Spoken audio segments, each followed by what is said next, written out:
We seem to be taken as we're taking something away and not giving something in return. Yes. And these people want something, they're looking for something, and I think we have to understand what is it they're searching for and what they're seeking.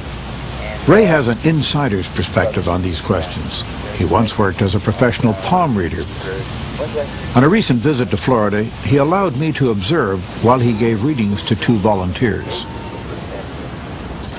Now, I want to look at a few other things before we go very far. Look at your thumb, which is most important. Ray started reading palms to help put himself through college. There's a little narrowing of the second joint here.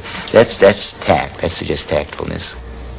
At the time, he was convinced there was nothing to it. This is the spiritual mental. I had no belief that it would work.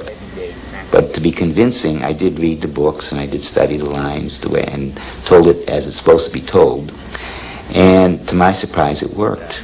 And then I became a very rabid believer in palm reading. There's a break in your lifeline. This is your lifeline right here.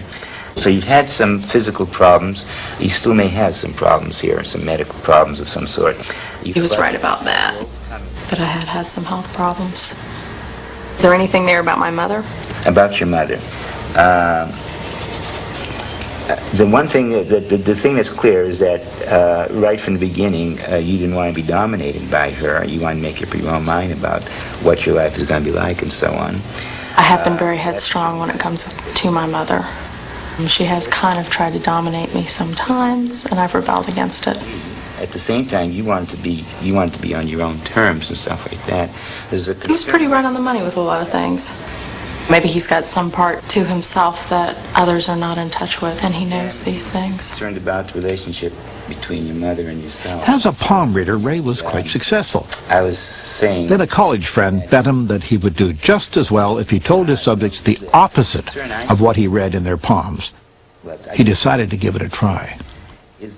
And I did this on my first client, and she didn't say a word. She had no reaction at all, which was very spooky to me because I'm used to feedback.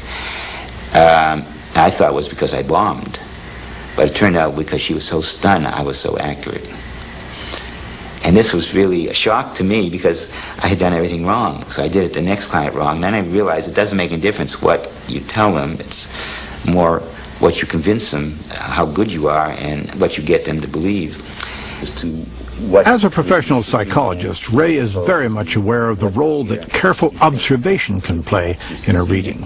You're living in a strange world. It'd be better if you were living maybe 50, 40 years ago in some ways. I've always said that. I should have been born a long time ago. This present world presents problems for you, and you're not too happy with it. You would be much. And from the way she was dressed and so on, I could say that she'd rather be living in an earlier time than today. In fact, she was dressed for an earlier time anyway. There's a change. There's been, there for a while looked like you had 2 jobs or 2 careers, I'm not sure. And very recently you have switched. In fact, there's been a major career change.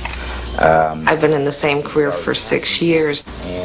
Next year I'm thinking about changing careers, but I haven't done it yet, so he could just be a little off in his timing. If you set people up right, you can tell them most anything. If they've really got a creative and intelligent mind, they can make sense out of it no matter how crazy it seems to be. They can find a way of reinterpreting it so that it really fits them like a glove. This person wants me to succeed.